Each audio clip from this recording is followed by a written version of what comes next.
అత్యాచార కేసులో ముందస్తు బెయిల్ ఇవ్వండి. సిఐ చిన్నమల్లయ్య హైకోర్టులో పిటిషన్ వాదనలు పూర్తి.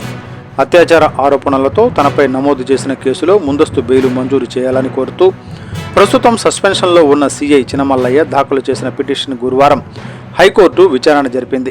వాదనలు ముగియడంతో తగిన ఉత్తర్వులు జారీ చేస్తామని న్యాయమూర్తి జస్టిస్ మిడమల్లి బాలాజీ ప్రకటించారు.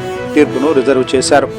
వీఆర్లో ఉన్న సిఐ బి చిన్నమల్లయ్య తనపై అత్యాచారానికి పాల్పడ్డారంటూ పల్నాడు జిల్లాకు చెందిన ఓ మహిళ ఇచ్చిన ఫిర్యాదు ఆధారంగా వినుకొండ పోలీసులు ఈ ఏడాది ఏప్రిల్ 29న కేసు నమోదు చేశారు.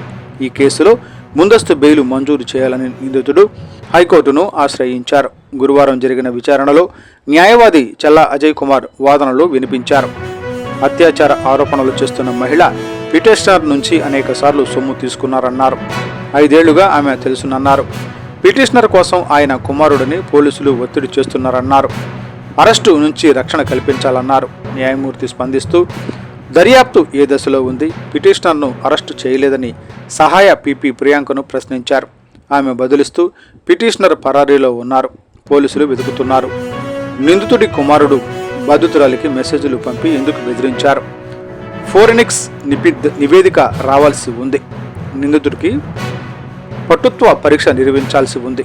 దర్యాప్తు ప్రాథమిక దశలో ఉంది. బెయిల్ మంజూరు చేయవద్దు అని